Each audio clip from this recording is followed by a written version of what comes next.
Buenas tardes. Hoy día vamos a realizar la clase de asfixia neonatal y en la segunda parte hablaremos un poco sobre lo que es la encefalopatía hipóxico-isquémica, que es consecuencia principalmente de la asfixia neonatal también.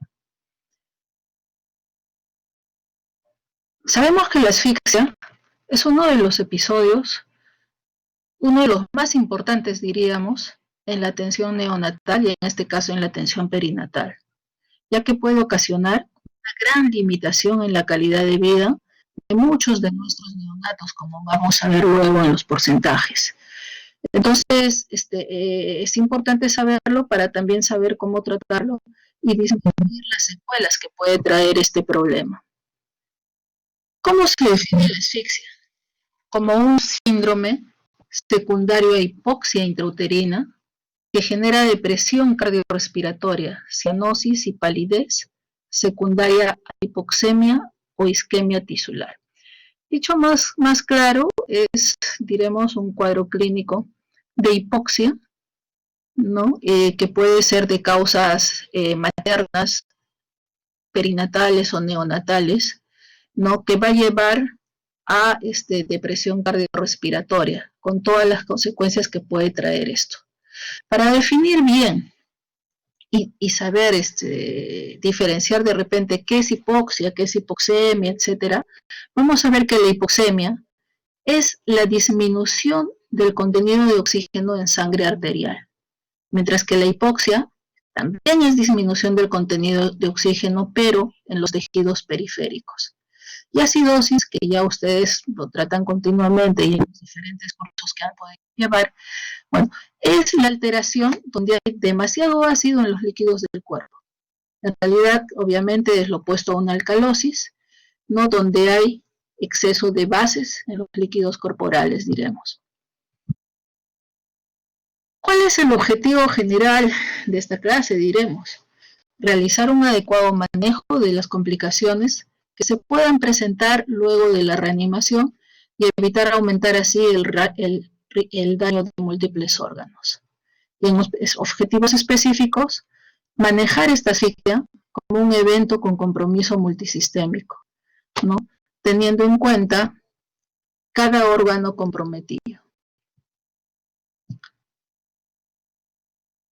Si hablamos un poquito de epidemiología, la incidencia de asfixia ha bajado en los últimos años. Antes hablábamos hasta del 10% de asfixia, ¿no?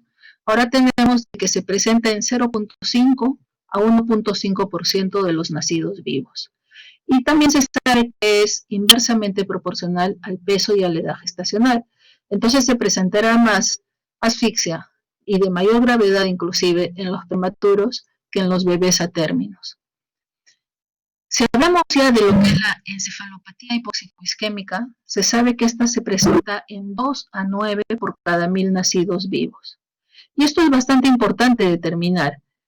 Miren, en la encefalopatía hipóxico-isquémica, 8 al 18% de las parálisis de los lactantes a término se asocian a eventos de esta encefalopatía hipóxico-isquémica, ¿no? Entonces tenemos casi un 20% de secuelas cerebrales, de daños cerebrales, a causa de esta asfixia secundaria y posterior la encefalopatía hipóxico-isquémica.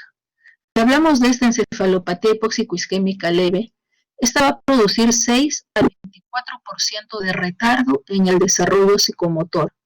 La moderada produce secuelas neurológicas en un 20 a 45% con una mortalidad baja de 3%, mientras que en la encefalopatía hipóxico-isquémica severa vamos a tener una mortalidad del 50%, que es bastante alta como ustedes verán. Hay múltiples factores de riesgo que pueden ocasionar estos cuadros de asfixia en nuestros bebés. En los maternos, por decir una desproporción cefalopélvica, la hipotensión, hemorragias agudas, diabetes, etc. Placentarios, como el desprendimiento prematuro de placenta, la placenta previa, infartos, insuficiencias a nivel de la placenta, qué sé yo. Dentro de las fetales está la ruptura uterina, anomalías congénitas, el famoso RCIU, del cual ya hablamos también, la macrosomía, las infecciones, la prematuridad, el postérmino, etc. Y dentro de las neonatales está el apnea, la bradicardia persistente no tratada, el shock séptico, y si nos vamos un poco más allá, la enfermedad pulmonar severa, también conocida como enfermedad pulmonar del adulto, las hemorragias intraventriculares o intracerebrales, etcétera. Sí, he dejado de hablar, he estado esperando que me regrese, ya regresó, gracias por avisarme. Entonces vamos a continuar hablando de lo que es la fisiopatología. En la fisiopatología vemos que qué pasa para que se produzca este cuadro de asfixia.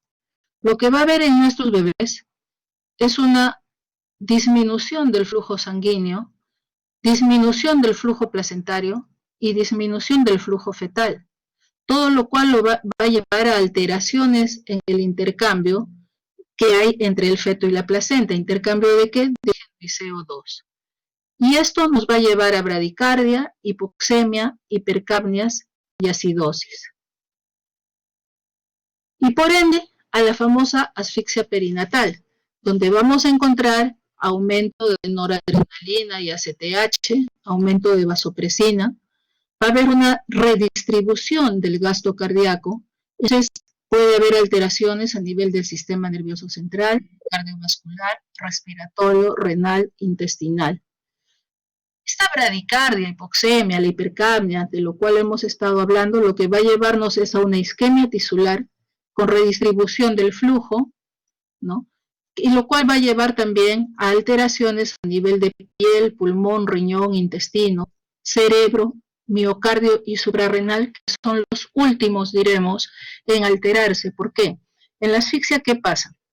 Cuando no hay llegada de oxígeno a nuestro organismo, el organismo es tan sabio que va a redistribuir este flujo sanguíneo para mantener o conservar los órganos más nobles como es el cerebro, el miocardio y su renal. Entonces, la sangre oxigenada va a llegar más a este nivel que es el cerebro, el corazón y las glándulas suprarrenales, dejándolas sin casi nada de oxígeno a lo que es la piel, el pulmón, el riñón y el intestino, ¿no? Como vamos a ver luego en las complicaciones.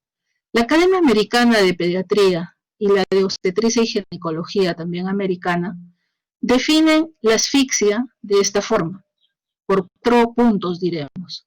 Un Apgar menor de 5 que persiste a los 5 minutos, o sea, Apgar menor de 5, antes se hablaba Apgar de menos de 3, ahora ya se está hablando de 5, que persiste a los 5 minutos. Que haya una acidosis metabólica o mixta con pH de cordón menor de 7. Manifestaciones neurológicas compatibles con encefalopatía hipóxico-isquémica y que haya algún grado de afectación sistémica, ya sea gastrointestinal, renal, hematológica, pulmonar, etc. Entonces, estos 4 ítems nos van a definir lo que es la asfixia. Más depresión al nacer, que seguro que ya han escuchado hablar también de ese término, se habla solamente y más que nada en base al Apgar. Cuando un recién nacido no nace vigoroso al nacer, cuando no inicia respiración espontánea o se encuentra en paro respiratorio o en apnea. Puede tener en esta depresión esfuerzo respiratorio disminuido, acompañado de alteraciones en el tono muscular, frecuencia cardíaca, etc. Vamos entonces a hablar de depresión con el Apgar al minuto. Mientras el Apgar a los 5 minutos ya nos está hablando menor de 5, nos está hablando de cuadros de asfixia. Este cuadro de asfixia se puede presentar inclusive antes del parto. Y hay factores de riesgo para ello. Una edad materna menor de 16 años o mayor de 35 años. La enfermedad hipertensiva inducida por el embarazo, también especialmente la preeclampsia y la eclampsia, pueden llevar a asfixia a nuestros bebés. La falta de control prenatal, los embarazos prolongados, los embarazos generales. Es más frecuente que en estos casos se puedan presentar asfixia a nuestros bebés. Durante el parto, las rupturas prematuras de membranas de más de 18 horas. Los trabajos de parto prolongado, es decir, aquellos de más de 24 horas. El parto prematuro o el instrumentado, que felizmente ya casi no se da. El parto precipitado. Alteraciones también en la frecuencia cardíaca fetal, ¿no? Con lo que le llamamos el sufrimiento fetal agudo, ya sea como cardia fetal, taquicardia fetal, el DIP2, el líquido amniótico meconial, ¿no? El desprendimiento prematuro de placenta, del cual hablábamos inicialmente también, son factores de riesgo que pueden llevar a nuestros bebés a estos cuadros de asfixia. ¿Y cuáles van a ser las complicaciones de esta asfixia? Si estamos hablando cuando hay poca llegada de oxígeno, diremos, a nuestro organismo, este flujo sanguíneo se redistribuye y va mejor al cerebro, al corazón y a las glándulas suprarrenales, y el resto se queda sin casi oxígeno. Inicialmente probablemente este cerebro no se dañe, pero si pasan minutos y minutos, puede haber edemas, infartos cerebrales, hemorragias cerebrales, etc. También los otros órganos van a estar alterados, como son los cardiopulmonares con hipertensión pulmonar persistente, hemorragias pulmonares, ¿no? Cardiomiopatías, etcétera. Renales, la famosa insuficiencia renal aguda, gastrointestinales, ¿no? La más conocida de repente y como causa de asfixia, las enterocolicrotizantes, la hemorragia digestiva, ¿no? Hematológicas, puede haber trombocitopenias, anemias, hipoglicemias, acidosis metabólica, etcétera. Entonces, ¿cómo hacemos el diagnóstico de asfixia? El diagnóstico principalmente va a ser clínico, entonces. Va a haber dos tipos de manifestaciones en nuestros bebés. Las manifestaciones neurológicas, llamadas también síndrome neurológico, y el compromiso o daño de otros órganos. Si hablamos de las manifestaciones neurológicas, estas se dividen en 4 etapas de acuerdo al tiempo de vida de nuestro bebé principalmente. En las primeras 12 horas de vida, vamos a ver a nuestro bebé en estupor, puede estar en coma, con una respiración periódica. Las pupilas, eso sí, van a reaccionar bien a la luz. Puede haber un bebé con hipotonía, con escasos movimientos, y hasta las 12 horas de vida se dice que se pueden presentar convulsiones sutiles hasta en el 50%. Entre 12 a 24 horas hay una aparente mejoría, no se les ve con un mejor estado de conciencia a nuestros bebés, ¿no? Pero se pueden presentar convulsiones de difícil manejo. Apnea se presenta en el 50% de los casos, tremores en el 35 a 50%. Puede haber también primeras convulsiones en un 15 a 20%. Entre las 24 a 72 horas va a haber mayor compromiso del estado de conciencia, respiración irregular, pueden haber pausas vasomotoras.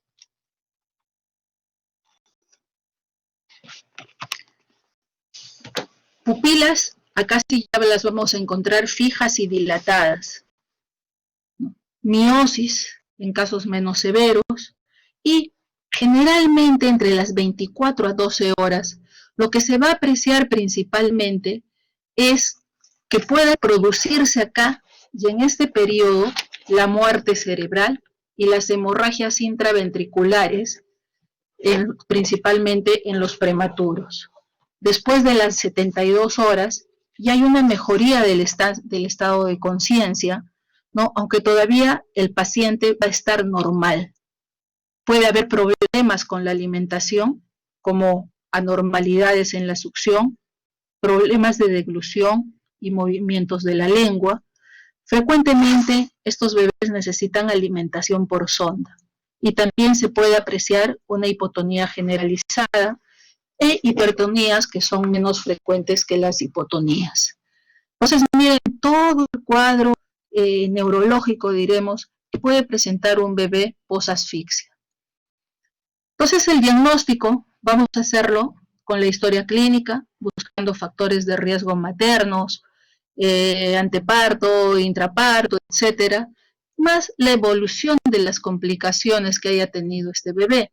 Esto nos va a llevar hasta un 90% de las causas de asfixia. ¿Y cómo diferenciaríamos de repente una asfixia de una depresión por drogas? Por ejemplo, una madre llega convulsionando por una eclampsia, ¿no? Y le administran drogas para ceder esa convulsión. Lo principal acá, jóvenes, es, miren, en la asfixia, el bebé generalmente sí va a eliminar meconio, ¿no? Porque hay un sufrimiento fetal per se. Mientras que en la depresión de drogas, el bebé no elimina meconio, no es un cuadro así de interés. La piel en la asfixia generalmente es pálida, mientras que en la depresión por drogas es cianótica. La frecuencia cardíaca va a ser lenta, o sea, va a estar disminuida la frecuencia en la asfixia, mientras que en la depresión va a estar normal o lenta. El tono va a estar muy disminuido en la asfixia, mientras que en la depresión ligeramente disminuida. Ruidos cardíacos alejados e irregulares en la asfixia, mientras que en la depresión los ruidos cardíacos son normales. Entonces, sí podríamos diferenciar en una sala de partos de repente si solamente es una depresión por drogas en nuestro bebé o ya se trata de un cuadro de asfixia. ¿Qué análisis de laboratorio debemos pedir cuando encontramos este tipo de cuadros? ¿No? Debemos pedir gases arteriales, dosaje de electrolitos, calcio, nitrógeno ureico, pruebas de coagulación, un hemograma, la ecografía cerebral, pero todavía dentro de las 72 horas de vida. Pediremos también isoenzimas cerebrales y cardíacas como el CPK, el CPK-MB, tomografía a las 72 horas y tercera semana de vida para ver si hay de repente una hemorragia intracerebral o edema cerebral, electroencefalogramas y el examen neurológico que debe ser precoz y al momento del alta también. Si hablamos del tratamiento, el tratamiento óptimo evidentemente va a ser la prevención como en todo esto. Entonces, empezaremos haciendo una adecuada historia clínica, buscando todos los antecedentes perinatales, todos los factores de riesgo que puedan llevarnos a que mi bebé nazca con algún grado de asfixia, y tendrá que haber un buen control prenatal y una buena atención del parto para evitar estos cuadros. No todo es también nuestro quehacer, sino también es de la parte obstétrica. Entonces, nos nace un bebé deprimido, diremos, tenemos que hacer una adecuada RCP neonatal en sala de partos. Esa clase me parece que la van a hacer el viernes y después haremos en los talleres también.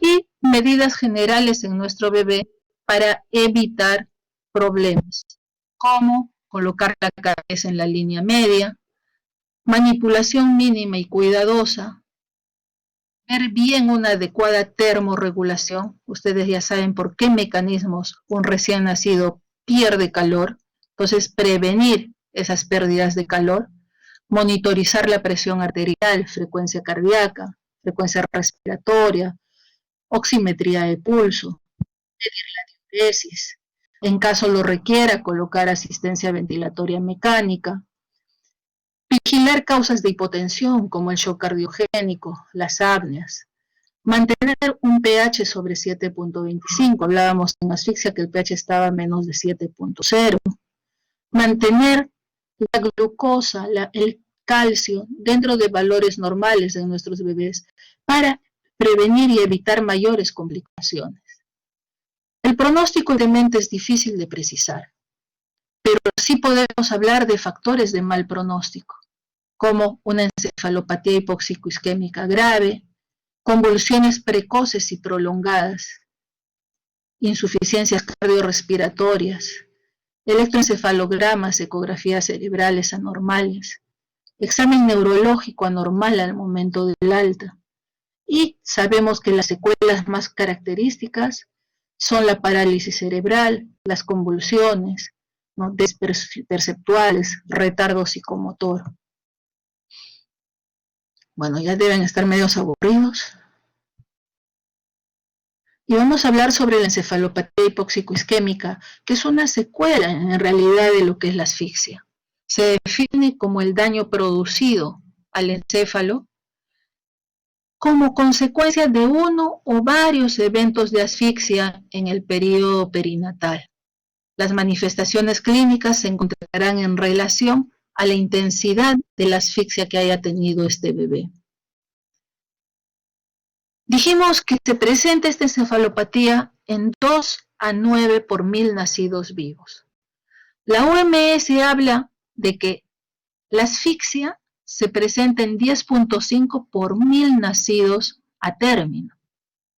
6 a 23% de encefalopatía hipóxico-isquémica lleva a parálisis cerebral. Es el responsable del 23% de 4 millones de muertes neonatales. Y la población de riesgo es toda nuestra población neonatal. Llámense los recién nacidos a términos, prematuros o posttérminos. En esta encefalopatía se producen dos eventos: la falla energética primaria y la falla energética secundaria, que se presenta posterior a la primaria entre las 6 a 48 horas de vida. En la falla energética primaria, la hipoxia lo primero que va a conducir es a una disminución del gasto cardíaco fetal. Esto nos va a llevar a una disminución del flujo sanguíneo cerebral, alteraciones de la glucosa, y va a haber alteraciones en el transporte de oxígeno y del ATP, aumento y alteraciones en el lactato, y todo esto lo que nos va a llevar es a despolarización de las células neuronales, ¿no? Alteraciones del gluconato, y puede haber necrosis tanto en falla secundaria como en primaria. Entonces, todo esto nos va a llevar a ruptura y liberación de mediadores inflamatorios. Y si esto continúa, pasamos a lo que es la falla energética secundaria, donde hay mayor producción de radicales libres de oxígeno. Entonces, aumenta el estrés oxidativo, hay alteraciones en la excitotoxicidad con daño neuronal, ¿no?, que es causado porque se sobreactivan los receptores NMDA y el AMPA, y también hay alteraciones a nivel de la inflamación. Entonces diríamos que es un cuadro catastrófico. Sarnat clasifica esta encefalopatía hipóxico-isquémica en 3 grados: el leve, moderado, severo, o el grado 1, 2 y 3. Si nosotros vemos de repente el primer ítem, que es el nivel de conciencia, inicialmente en el grado 1 nuestro bebé está hiperalerta e irritable, en el 2 ya está letárgico, y en el 3 este bebé va a estar en estupor o coma. El tono muscular inicialmente estará normal, luego habrá hipotonía y mayor flacidez en el grado 3. Lo característico de esto, y que es lo que deben acordarse también, que en el grado 2 es que se presentan frecuentemente las convulsiones, estando ausentes en el grado 1 y siendo muy, muy raras, y yo diría hasta casi ausentes, en el grado 3.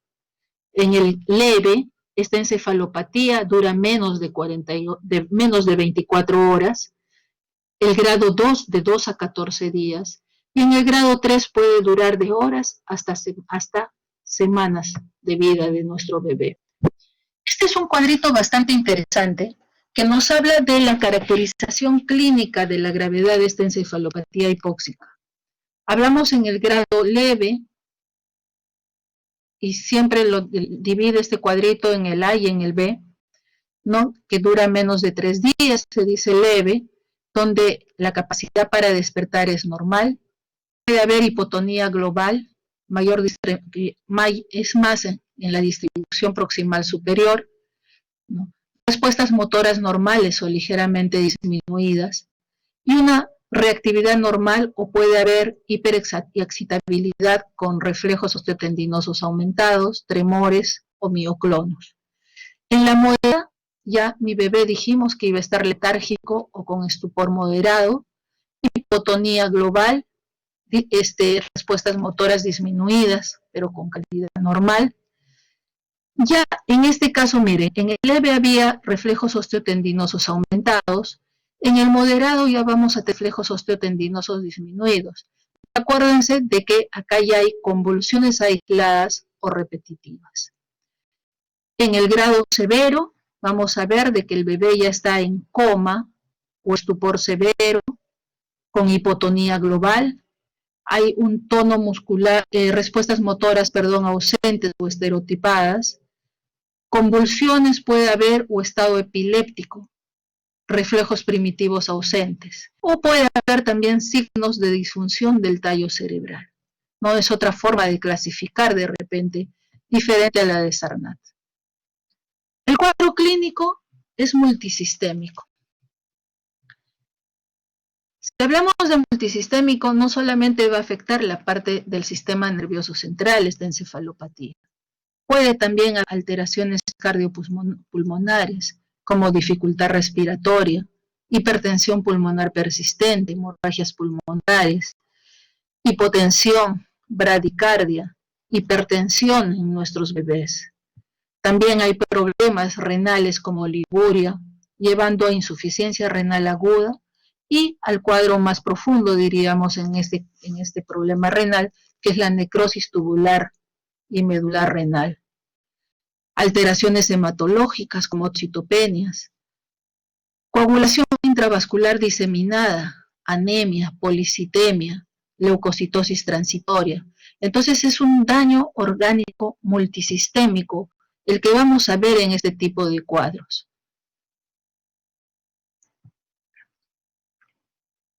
A este tipo de bebés que tenemos, gracias a Dios, cada vez menos, tenemos que realizar evaluaciones clínicas, principalmente en las primeras 4 horas de vida, que debe incluir el estado de alerta, el tono muscular, las respuestas motoras y la reactividad de nuestros bebés, por lo que ya estuvimos hablando también. Entonces, ¿cómo vamos a hacer el diagnóstico en estos bebés? Mediante factores de riesgo, las manifestaciones clínicas, vemos cómo fue el Apgar al nacimiento, los análisis de laboratorio, veremos cómo van, los estudios de imágenes, habrá que pedirle, como dijimos, la ecografía transfontanelar, posteriormente las tomografías cerebrales y la resonancia magnética. Son los factores de mal pronóstico en esta encefalopatía. Las grado 2 y 3 tendrán peor pronóstico que las de grado 1. Aquellos bebés que presentan convulsiones precoces y prolongadas tendrán peor pronóstico que las que no presentan.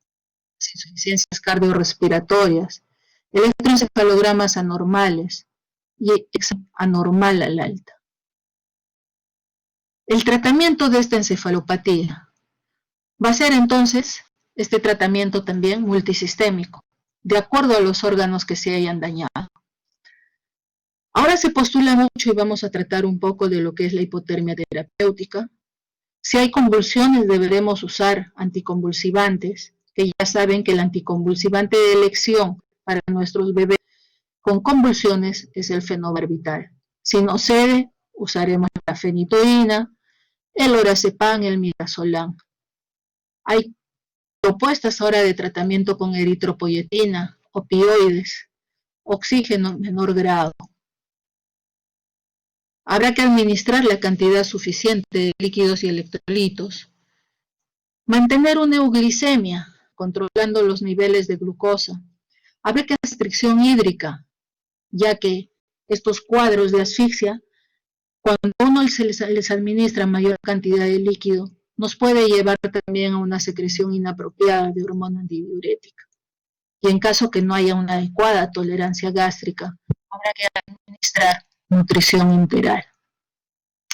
Si hablamos de la hipotermia terapéutica, las indicaciones de esta va a ser a recién nacidos de 36 semanas de gestación o más, que pesen, inclusive la literatura habla más de 2000 grados, o más con menos de 6 horas de vida, porque tiene que ser casi inmediato después del nacimiento, con evidencia de un evento agudo perinatal, llámese Apgar menor de 5 a los 10 minutos, con necesidad de asistencia ventilatoria por lo menos 10 minutos, acidosis severas, o sea un pH menor de 7, déficit de base menor de 16 en la primera hora de vida, necesidad de maniobras de reanimación por más de 10 minutos, ¿no? Evidencia clínica de crisis convulsivas, electroencefalogramas ampliados con moderada o severa amplitud o actividad convulsiva, evidencia de encefalopatía moderada o severa,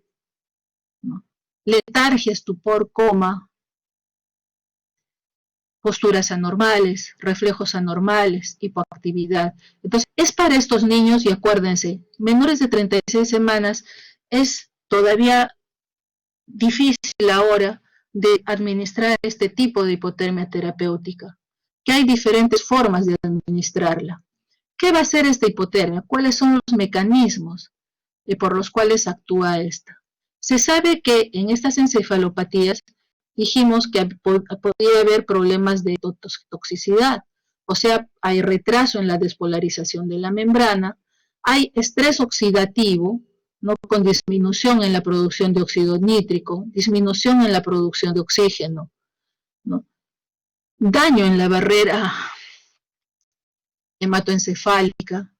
Hay mecanismos inflamatorios también que alteran todo este problema, con disminución del factor de necrosis tumoral, disminución en la actividad de las microglías, y puede haber también muerte celular, con supresión de la caspasa 3, disminución de la expresión del factor FAS y caspasa 8, etc. Entonces, todo esto se realiza, que puede ser la hipotermia terapéutica cefálica, como es en este caso, colocar a temperaturas bajas al bebé, mantenerlo, o puede ser también las temperaturas de la hipotermia terapéutica corporal, o sea, no solo cabeza, sino también todo el cuerpito, ¿no? Hay muchos artículos ahora que han salido en base a esto,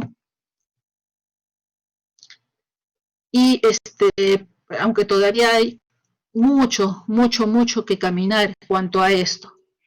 Hay algunos medicamentos ahora que se están estudiando para mejorar también y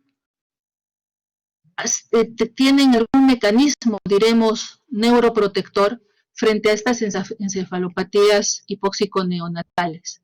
Por ejemplo, el uso de melatonina, que algunas veces muchos de nosotros usamos para poder dormir un poco, que actúa a nivel del estrés oxidativo y de los mecanismos inflamatorios. Se está probando en los bebés a ver cuánto puede funcionar, ¿no? El alopurinol, que actúa a nivel del estrés oxidativo, así como la N-acetilcisteína.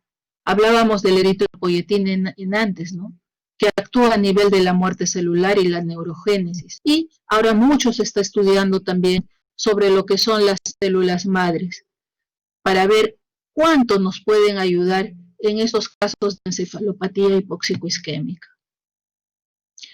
El pronóstico, entonces, nos va a dar, será muy mal pronóstico, diremos, cuando el Apgar es de 0 a 3 a los 2 minutos, ¿no? Que ya podemos también indicar que es una muerte o un daño cerebral extenso. Cuando hay alteraciones multiorgánicas, cuando el síndrome neurológico es grave, cuando hay anomalías neurológicas neonatales de convulsiones neonatales que no ceden a tratamiento, oligurias. Todo esto nos va a llevar a decir que el pronóstico va a ser pésimo, diremos, en estos bebés con encefalopatía hipoisquémica. Cuando hay una resonancia magnética normal, cuando hay alteraciones en el electroencefalograma que duren mucho más tiempo, diremos, anomalías persistentes del tronco encefálico, potenciales evocados anormales, o mi bebé ya tenga microcefalias, atrofias ópticas, nos hablarán de un muy mal pronóstico en nuestros bebés. Por decir, este es un trabajo que habla de relación de asfixia versus parálisis cerebral en recién nacidos a término. Se dice que la incidencia de parálisis cerebral es de 2 a 9 de cada 1000 nacidos vivos. Entre 7 y 17% de las parálisis cerebrales se asocia a la asfixia y lleva a una tasa de mortalidad de parálisis cerebral del 11%. Y el estudio habla de que 0.3 de cada 1000 nacidos vivos presentan alteraciones graves. Entonces, ¿qué hacer frente a todo esto, jóvenes? Lo principal, como les dije desde el inicio, es la prevención. Promoción y prevención para una maternidad saludable. Entonces, esto tiene que ir de la mano con cuidados durante el embarazo, con cuidados durante el parto, y nosotros como neonatólogos, ustedes como alumnos, o todo médico, inclusive personal de salud, inclusive personas no afines a salud, deberían aprender a hacer una adecuada reanimación neonatal, porque con eso vamos a disminuir estas secuelas, que es la encefalopatía hipóxico-isquémica. Gracias por vuestra atención y si hay preguntas, por favor, estoy gana a poder responderlas.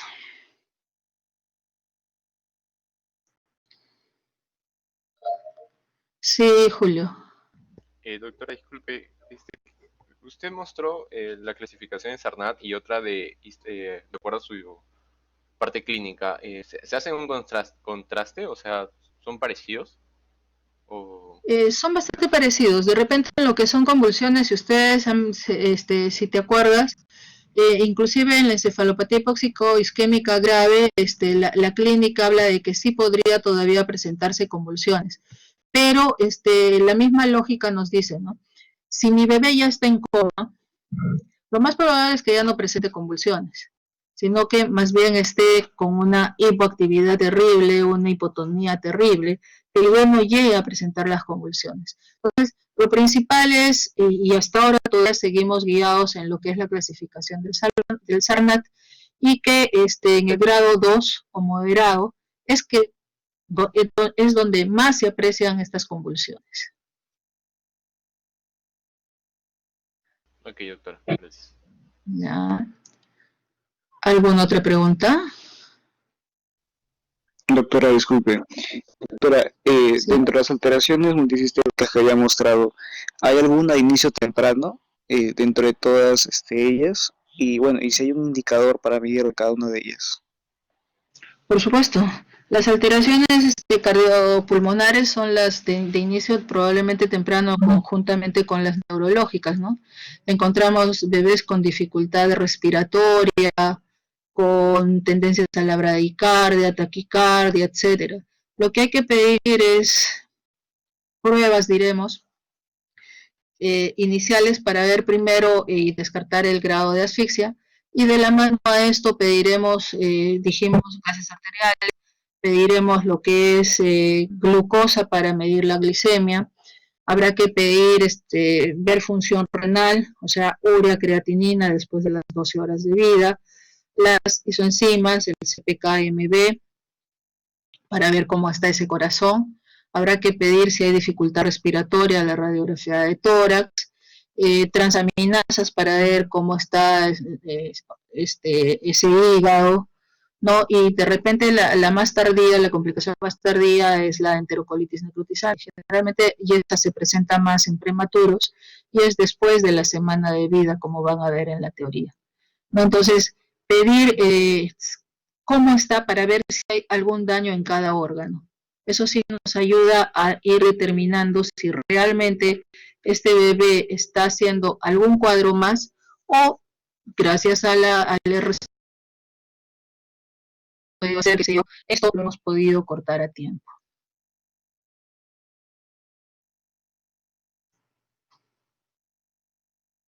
Con eso te respondí, me parece, Marco. Sí, doctora, muchas gracias. ¿Alguna otra pregunta más?